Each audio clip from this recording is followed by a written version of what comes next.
the new wave of sports that is sweeping the nation where we're not just accurate, but we are spot on. This is Spot On Sports, and it's the last of our NFL division series. We're now with the NFC East. Joining me, faces that you are familiar with. Trey Stein, we got him in the mix. We got my man Will Chaney in the mix, man. Will, what's going on, bro?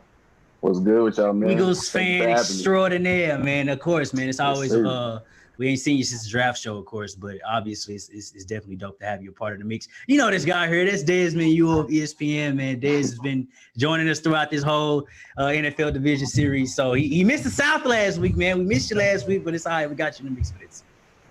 Hey, I owe you one for that one, man. I was trying to get in there and talk about mess. I was trying to toss some mess in there. But look, man, halfway through the Panther season, I'll be sure to call you in for a project. I'm there.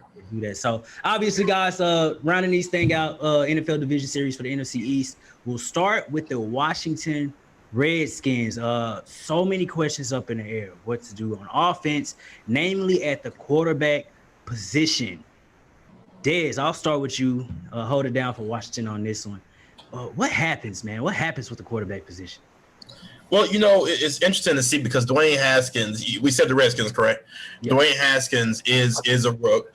He coming out of his rookie season, going into a team was going to be a whole new offense, a whole new coach, and everything. So I wouldn't expect too much out of him. I know Ron Rivera is just going to be open for some type of growth, most likely with him, if anything else. And it's funny because the Panthers actually played Dwayne Haskins last year with Ron Rivera coaching in Carolina at the time, and Dwayne didn't look too bad. He played a pretty good game. Now you're talking Carolina defense that really wasn't a defense, but still, it's the NFL defense. Ron a very defensive-minded person, so for him to put up pretty good numbers against Carolina at the time was not a bad move. So quarterback position is going to be a little interesting, but I mean that's Dwayne's job to lose. They're not moving him. They drafted him high for a reason, and knowing Ron, he's going to be more worried about building the defense to get the ball back in the hands more and put his quarterback in better situations. So that's what he's hoping for. So don't expect too much from Dwayne this year, but this is going to be another just development year, get better, see what we can do from here. And obviously, if we look at the Redskins, if we look at a team that's finished at least third or fourth within the last couple of years, they usually swap places with the Giants depending on what their season is looking like. This year, obviously, they add Chase. Jesus Christ, is that tip of my tongue? Chase Young, excuse me, Chase Young out of Ohio State. So that defense gets better on the defensive line. It already has, obviously, Ryan Kerrigan. You got the two boys from Bama. They're stacked on the front seven. They're still pretty decent on the back end. Overall, where does this team fit in the makeup of the NFC East? Still asking me? Yeah, it's Dez. I'm sorry. Okay. NFC East-wise, again, I think it's still going to be bottom of the barrel right now because it's just so many pieces. I mean, they're adding pieces they're really trying to shore up a defense, what they're trying to do. And you have to in the NFC East, definitely. You can't be the team that has no defense in the NFC East. But again, I don't see them making a huge jump this year. Now, give Ron Rivera 3 and 4 years, we're going to be talking something different. I feel like in the next 2 to 3, 4 years, that's going to be who's going to be leading the NFC East. I believe Ron Rivera is that good of a coach. And again, I'm a Carolina fan, so I may be a little biased, but I watched what he did with nothing a lot of times in Carolina. And I can see him do the same thing with the Redskins, especially in the division that no one ever wants to seem to take over. No one wants to take the NFC East. They're always fighting to see who's going to hold on to week 17 and see who goes to the playoffs. Ron's not going to do that. So just 2-3 years, they'll start taking over. But right now, bottom of the barrel, let's just see what we have. Let's get better. Again, they added Thomas Davis at linebacker, man. Dude's 40 years old. Great linebacker. He still can play. He can still play. I have his jersey. I love Thomas Davis. Right. But at 38 years old, come on, dog. So again, there's some build-up pieces they still have to do down there to make some things work. But again, 2, 3, 4 years from now, hey, Don't sleep on the Redskins to be the NFC East champions back to back. When we look at obviously the future and what they could hold for the excuse me, guys, what the future could hold for the Washington Redskins, I want to move to what the future could hold for the New York Giants. Will, when we look at the Giants, we see a team that's fairly young, or at least they've gotten younger after spending at least $200 million within at least 3 or 4 years ago on top defensive talent. You look at Saquon Barkley. You can look at Daniel Jones. Daniel Jones coming into year 2 as a full-time starter. What's the expectation for him this year? I feel like just like last year, it was kind of a transitional year because last year they were kind of worried about what the Eli Manning farewell tour, so they didn't really give Daniel the full well, they did give him a full opportunity, but he now has a full season with the team to fully grasp it. And I feel like in this recent draft, they did pretty well drafting Thomas at left tackle, and it gave him an extra edge there because while Daniel Jones did perform well, he only had about 2 seconds left to think in the backfield because of that terrible offensive line. So hopefully they could develop, and he could have more time to develop with his players. And I feel like the Giants will be good in the long run. But as for next year, it's still probably in that close to the bottom of the bell, but a little bit higher, but slightly in that area. What's different about this coaching change is for the Giants and trying to, because obviously they went through a couple of coaches within recent years. Things haven't necessarily went well. What could change this year for them? Well, I feel like their offense could be more dynamic because, like you said before, they still have Saquon and Daniel Jones is still developing. I feel like with the way their offense is going to be run, it's going to be more pushing down the field, and Daniel Jones will be able to air it out a little more. And the receivers they already have, too, they'll be able to fit the offense well going into next year. So I feel like it's going to be a massive change with that, and they're going to get down the field a lot more hectic than usual, I feel like. Trey, you'll be criticizing. You're a man to critique. What's your thoughts on Daniel Jones in year 2? That Jason Garrett probably gonna hold him back because the offense he run is a man beats man offense. He don't scheme nothing up. He think his Jimmys and Joes gonna be better than your Jimmys and Joes. And right now, receiver that Jimmys and Joes ain't better than nobody DBs. And I think he gonna do it to Saquon. We did to Zeke. He get the ball like 30 times a game. They can run the ball. Offensive line holds up. Then it'd be better for Daniel Jones' growth and stuff. But I don't know if they can do the offensive line. And then one of Daniel Jones' best assets as a young quarterback was his legs. And we knew in Dallas, Jason Garrett did not want Dak running the ball. So can Daniel Jones be as good as he was last year, just being in the pocket? Because I think if you let him get on the edges, he'd be better for it. But if they just keep him in the pocket like they try to do Dak, then I don't think he'll be as good. What's the chances that the Giants can make the playoffs this year, Trey? 0. Ooh. 0%. They ain't made no playoffs, man. they fight with the Washington Redskins for last. What? Jeez. Wait. Hold on, Dez. You feel differently? You feel like the Giants got a shot at the playoffs? Oh, first of all, you got to remember, Giants only had no receivers on the field last year. No receivers. True. Golden Tate got suspended. True. Yes. Arguably the second best running back in the league behind Christian McCaffrey. Yes, I said it. Arguably. Zeke. And Zeke. Come on, Zeke. Top 3 is Zeke's a 3. Zeke's a 3. Come on now. Come on now. We know that. All right. Saquon now. Saquon was playing hurt. Saquon was playing on an injured ankle. He came back in like 3 weeks. 4 days. He came back in 4 days. He wasn't that hurt. Bro. Bro. I can't twist my ankle on the basketball court and do that. Like, that's crazy. So you're talking a team that's going to have their number 1 running back that we all consider a top 3 running back in the league back. You're going to have receivers back, speed guys. Receivers. What receivers? Golden Tate, Sterling Shepard. Like, bro. Evan Ingram was hurt, bro. Evan Ingram is a good tight end. We've been talking about Ingram for years now. He ain't did nothing in years. He had 2 years to do something. He ain't did nothing. Besides, but year three is where you see what you got. I'll give you that. But year 3 is where you see what, and I get out of any player, especially offensively. You get year 1, I'm in the league. Year 2, okay, now they know what I can do. Year 3, this is where I either show out or just get cut. It's kind of how it goes. He playing for Jason Garrett now. Garrett don't play tight ends that can't block. I done seen it for 10 years. If they but you can't sit Ingram. You can't. It's not going to happen. Jason Garrett does get a bad rap as a coach, but as an offensive coordinator, he's good.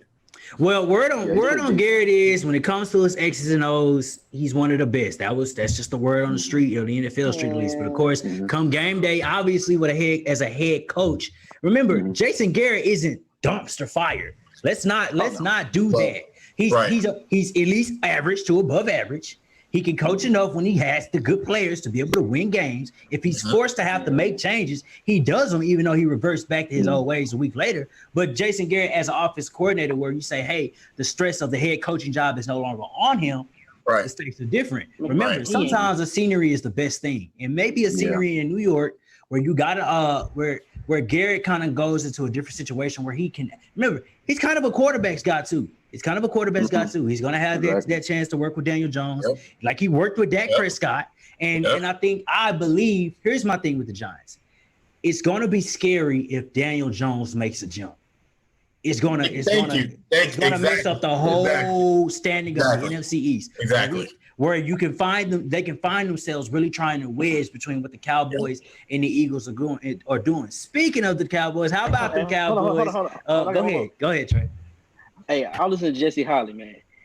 We don't know how good we don't know how good Garrett is, because what Jesse Holley said when he played for the Cowboys, Romo chased a lot of them plays in that huddle. True. A lot of them. That's what a true quarterback's supposed to do, though. Obviously. So how we know Jesse Garrett good at calling play? But you can't say that because Drew Brees changes the plays that Sean Payton does. Is Sean Payton good at calling plays? Man. We think so. So what's the difference? Sean Payton got Super Bowl, so he can show me one top 10 quarterback that don't change the play like every 5 minutes, Is Mike Tomlin not a good play caller? If Ben Roethlisberger changes the plays, does that not make him a good play caller? Man, Jason Garrett. All right, y'all gonna see. I know it's easy to say it because it's Garrett because he was our coach and we've seen him firsthand. Bro, we seen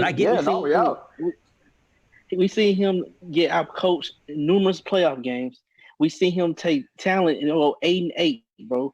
Like he messed up our draft pick 2 years ago because he wanted to win that last game. He wanted to be 8-8. Why? Just lose the game. Come on, dog, man. He don't make good decisions. Look, speaking of Jason Garrett, how about them Cowboys? Obviously, a lot of questions surrounding them. Dak Prescott signs his franchise tender for $31 million, so he will be on the roster and will be the Cowboys starting quarterback this season.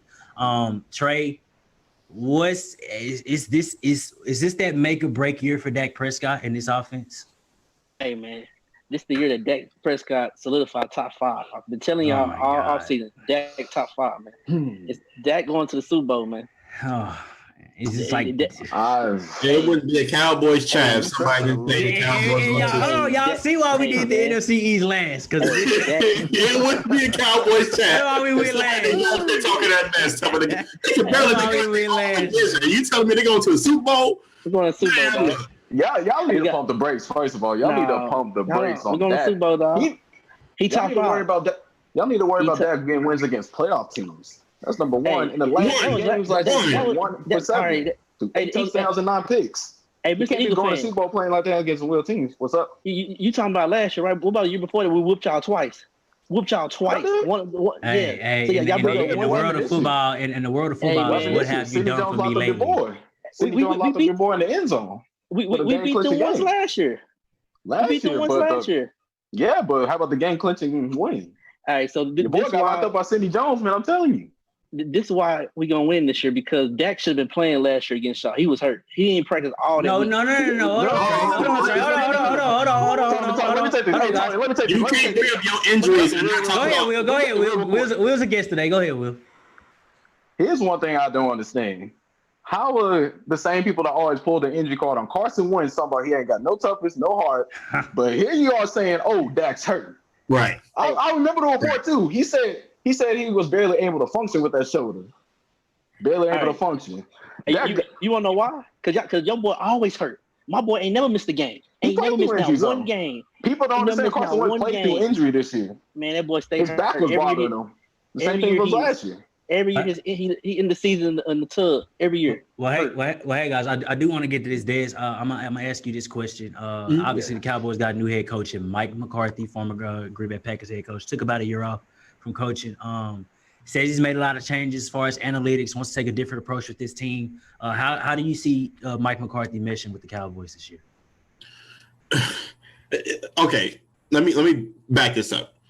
Few teams was looking for a head coach. Mm-hmm. Cowboys looking for a head coach at the time. I'm a Panthers fan. We were looking for a head coach at the time. It was rumors that David Tepper wanted Mike McCarthy. Scared the hell out of me because I was like, no. We don't want that. Of course, the Cowboys go out and get him.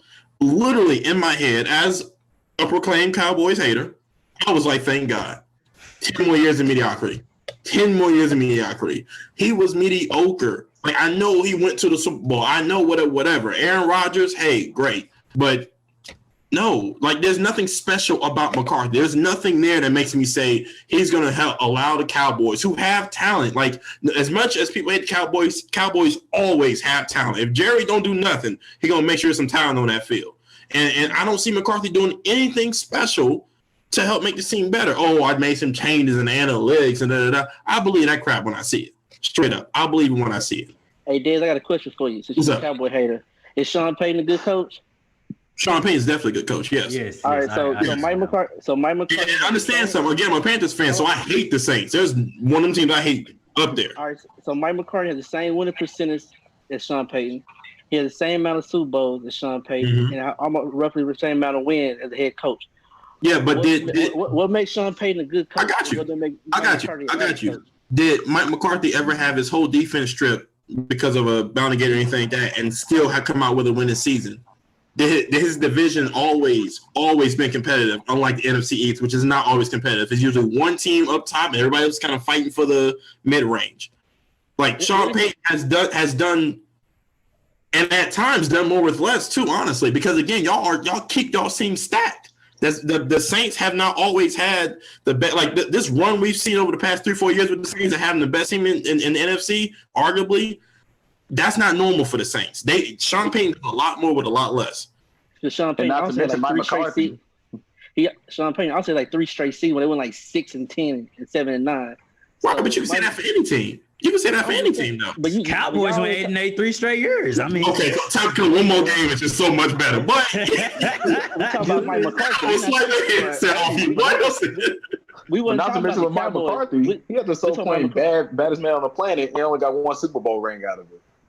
How do you have them for that experience? Okay, a lot of that is on that front office though, because remember they had time in between the time where you great guys like Greg Jennings and Jordy Nelson, those guys left. There was that space in between Devontae Adams and the next crop of guys that came in, where the front office did not. They just did it with this past draft. They went and got Jordan Love at 26. I'm not saying it's a bad pick, but I'm saying Dez, you remember? Will, you remember who's on the board at the time? Higgins. Yep. Wasn't Rager was still there? I don't think the Eagles had one yet. Denzel Mims was there. Mims was there. Yeah, they passed on guys, so I'm not going to sit here and just blame Mike for the inconsistencies of what happened with them. And obviously Trey's going to defend him because Mike McCarthy is Cowboys head coach. Well, I understand them too, because you could look at one more, and this is just one specific example. Again, it's not the end all be all, but you look at Jimmy Graham, played both with Aaron Rodgers and played with Drew Brees. He was a lot better in one coaching system than he was in the other. So that's one thing you could look at too. Now, Jimmy Graham hasn't been that great since he left New Orleans, period. But then that also shows, hey, he didn't lose his talent. He didn't lose his hands. He didn't have injury issues. He was better in that system. But he got old, bro. Drew Brees had young Jimmy Graham fresh out of college. By the time he got the Green Bay, he was old and washed up. But shit, so is Greg Olsen. So is all these other times that are still playing at however age and So guys, we still got another team to go, and obviously I know the conversation is gonna get good on this. Let's talk about the Philadelphia Eagles, the NFC East division winners last year. They swapped chances with the Cowboys each time they get. I'll let you take this question, Will. Carson Wentz obviously getting signed to the big contract last year showed that he did deserve that, but there's still those injury inconsistencies that he has. They go and get Jalen Reagor in the draft. They add a couple more pieces on the defensive side of the ball. What's the outlook for this Eagles team? Granted that Carson Wentz stays healthy. Well, it's kind of funny because we're kind of going through a transition ourselves where we're getting younger. Last year, we were the 9th oldest team in the league, but now we're switching over to the 2nd youngest. And we also made some additions to our secondary as adding Darius Slay. We added one of the arguably a top 10 slot corners in the league in Nickel Roby-Coleman. And we grabbed a couple linebackers in the draft and in free agency. And we addressed a lot of problems that we needed on defense. And as for offense, with Wentz, last year he did play a healthy year. But the thing was, he was playing with practice squad guys. And that was obvious as he got further during the season. But we addressed those problems in the draft by getting Rager. And I'm very high on Hightower as a 4th round pick. I feel like he could do something. And this year, I feel like it's a show and tell year for Wentz because I could defend him as much as possible, but he needs that one playoff win. I'm just going to be completely honest with you, and that's what all great quarterbacks have. Like, yes, he could rely on a Super Bowl ring, but he got to have some production in the playoffs. So that's one thing I feel like he'll be in a great position to do next year. Trey, is Carson Wentz a top tier quarterback? He top 10. I give him that. I ain't no Carson Wentz hater.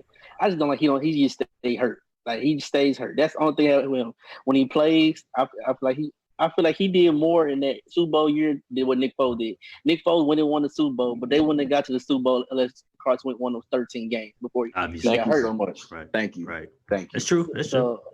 But Carson Wentz, he's a good quarterback. He just need to stay healthy. I like he impressed me last year when he threw for like 4,000 yards, but none of the receivers had more than 500 yards. Yeah, like it was all like Greg. Hold on now. They had Dez boy out there. Greg Ward was out there. You see, I got the shirt on, baby. Greg Ward out there running slants and stuff, man. Hey, look, I'm trying to tell you. I was so mad he didn't get. I was like, when the quarterbacks went down, I said, "Yo, put my man at quarterback. Watch it go crazy. Put my man back at quarterback. Watch it go crazy." I do want to ask a question. Sorry, would have cut y'all. I do want to ask this though. Obviously, there's been a lot of talk on them selecting Jalen Hurts in the second round of the draft. Do you really see them adding him into the mix of a lot of the plays and the scheme that they're going to be running this year?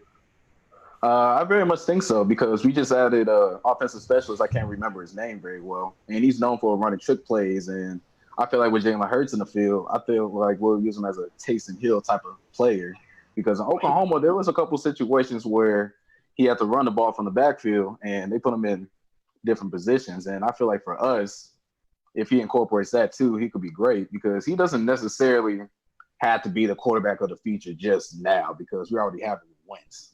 We're using him as a kind of utility player in a way. So I feel like he could be effective for us a lot. Dez, who wins the NFC East and why? That is a tough question. That is it? Honestly, you say easy like I know you're gonna say the Cowboys, Trey. That's why. It is. It is truly a tough question because again, this is a division. I think that this is what you can say the most competitive in the sense of you don't know who's going to win. You don't know. Like my mind says go with Dallas because they should be the most consistent team. Should be, but we don't know what we have with the Giants, and I think the Giants are going to surprise a lot of people. I think Daniel Jones is going to surprise a lot of people. I think they short up some pieces on the defense. They have their receivers back. So honestly, I'm watching the Giants to might surprise some people. So again, the easy answer is Dallas. But my bad, fireworks, y'all. The easy answer is Dallas, but that's not. It's really not because again, they should have won it last year with no problem, and they couldn't even. They struggled. Taking over from the Eagles team that had no receivers. So I can't just put all my faith in Dallas with a brand new coach to come in and just ease it up. Trey, who wins this division and why? The Cowboys, because we got rid of Jason Garrett. Plain and simple. They quit on him last year. It was that plain and simple. They knew he wasn't coming back. So they didn't. You could tell they were playing uninspired football. They hit all the little speeches. They stopped listening to him. Well, now Mike McCarthy is new. It's the new, fresh voice. And I already heard, like, Mike been getting on rookie for being late to Zoom meet. He cussing him out. He ain't playing. And I like that it was the addition of CeeDee Lamb. I think he's the number one receiver of the future. You got Amari Cooper, Michael Gallup, Zeke. Dak going to take the next step. He going to beat some winning teams since y'all think he can't beat no winning team, even though we seen him do it because he went into Green Bay in rookie season and did it. I just feel like it didn't change up the defense because last year it was too simplistic. Like Sam Darnold knew what was going on every play. He even said it. They don't change nothing up. Like it was. I'll listen to the radio and George Iloka was in practice trying to disguise the coverage, and the DB coach cuts them out. So we don't do that here. Well, that's why Sam Darnold beat y'all because y'all don't disguise no coverage. So I like the dude coming from the Saints. His name Mike Nolan. Come from the Saints, he gonna run 3-4 and 4-3, and just make Sam Darnold see ghosts like New England did. If he can do that, and if we can just score 30 points, because we was 8-0 when we scored 30 points, and we was like 0-8 when we did. So we scored 30 points, nobody beat us. All right, Will, is it fly Eagles fly, or are we going another direction? My heart wants to go for the Birds, but like Dad said, my mind gotta go with the Cowboys. And it's like this every single year with them. They have the talent. They just need to produce. And this year, this is the most talented I've seen them in years. They're reloaded in wide receiver. They literally have a whole track team. And that, I bet as much as I talk about Dak, he is a great young quarterback. He does need to win against top 5 defenses and winning teams, but I'm high on him. And I feel like this year is really one of the only years they have that window to compete. And I don't want to say Super Bowl because, once you spit that in the air, our Cowboy fans get. But I feel like they. Tony. Oh, go ahead. Well, my bad. No, you straight. I want to get one thing off. Mm-hmm. When it comes to the Cowboys, I think for them to win this division, it comes down to and help me out. Who's the offensive coordinator for the Cowboys again? That would be Kellen Moore. He said Mike McCarthy. See, no, it truly comes down to because I personally feel like he's going to be the X factor to how can I use these weapons? How can I keep Mike McCarthy from going back to that conservative role that he's used to doing? Because again, you can say what you want about he took 1 year off. You don't become a whole new person in 1 year. I'm sorry, especially in the coaching aspect. So if he can stay creative, keep defenses on there, because you got the weapons. I mean, Dallas got weapons on offense. That's no problem at all. How can we get Zeke's numbers back up? How can we get CeeDee Lamb involved? How can we get Amari? It's just so many things they got to do. They have the opportunity to do. So it comes down to him. If he can control that, the defense should speak for itself. Dallas defense is good. We know that. I don't think they're going to be as great as they have been, but they're going to be good. So good enough that if your offense is good enough, you shouldn't really have an issue. Because the NFC East is wide open. Like in the NFC, this is the most wide open division, I personally believe. To kind of round it out, guys, I think, again, much like most of y'all's mind, obviously, when we look at it on paper, Cowboys should be the ones to win this division. I'll roll with them. I'm not going to forget Philadelphia because I know they're going to be very competitive. I think, and Will, you may agree with me. I always look at Philly as kind of the slow start team, and then they really start ramping it up towards the end of the season, and they're going to be in the mix. My mind keeps saying Daniel Jones, and if that keeps happening, it's for a reason. It's like I looked at Dallas last year when I said Dallas has no holes on this team, which is a big hole, because nothing's wrong with them. And when I look at the Giants, I have that same feeling, even though they have holes, but I'm looking at Daniel Jones like he showed those flashes last year, right? Saquon's good. If we say Jason Garrett's going to make it to where he's handing the ball to Saquon 30 times, then they're going to have a decent running game. What does that entail for Golden Tate, Sterling Shepard, Evan Ingram? Well, that means that passing game gets slightly better. The defense isn't that bad off. If they remain middle of the pack, they can be decent too. I look at the Giants as being a team that could come in and possibly get that last slot in the playoffs, either pushing out the Eagles or the Cowboys. But I will go with the Cowboys. All right. And can I say one last thing? Go ahead. Take it. We always have that reputation of we don't know who's going to be on top next year. It's very top heavy and the rest drop off. We have a bunch of young talent in the NFC East, and people forget Daniel Jones, 22, Haskins, 23, Wentz, 26. Years down the line in the future, the NFC East may become one of the top divisions in the whole league because you got talent there in every single team. Washington, Juan Rivera, their defense is going to be good. Like you mentioned with Daniel Jones, he could be a big X factor. Then you got the two head dogs, Cowboys and the Eagles. So I feel like the NFC East will grow tremendously in the future. So that label we have might be a race soon. And notice we had all this conversation and watched the Redskins win the division next year. Hey, you heard? So true. But hey, the Redskins, man. Y'all remember what happened when they got Alex Smith? We was a little like, they're gonna be all right. But what happened? They was 6-2 until that man got hurt and they was leading the division. Then everything went south. Cowboys finished it out with 10-6. I'm gonna tell you something. When Ron Rivera was in Carolina, no team had ever went back-to-back NFC South champions ever. And then that's with Sean Payton there, and back when the Bucks were good and all. Right. Tony Dungy, that had never ever happened. Ron Rivera came in, the first team to ever do it, went back to back NFC South champions. So, and that's with Drew Brees in the division and everything else. So don't be. I'm telling you, and that's why I agree with you on Ron Rivera. You said the next 2 or 3 years. Talking about the Redskins. I'm telling you. Go get your ring now. Is a young Cam Newton gonna be in Washington with Ron Rivera? You said a young Cam Newton? Yeah, because that's who he had. I get that, but he had Cam Newton and nobody else. Ted Ginn was the number one receiver when he went 15-1. So and they had a 40-year-old Jericho Country. Terry, that's already a good duo to start with. So they might make some noise. The Redskins on the Trevor Lawrence. Dwayne Haskins not going to take that step because Dwayne is going to take that step. But what I saw from him in just his raw form, Dwayne's going to take that step. So no, you know what's going to happen? The same thing. The Ohio State quarterback that took his job, that came after him at Ohio State, Justin Fields. He's going to come to NFL and he's going to take his job, and it's going to be at the door. Y'all believe in Justin Fields? That's my last question. Y'all believe in Justin Fields? I like him. It's Ohio State. You know what I'm saying?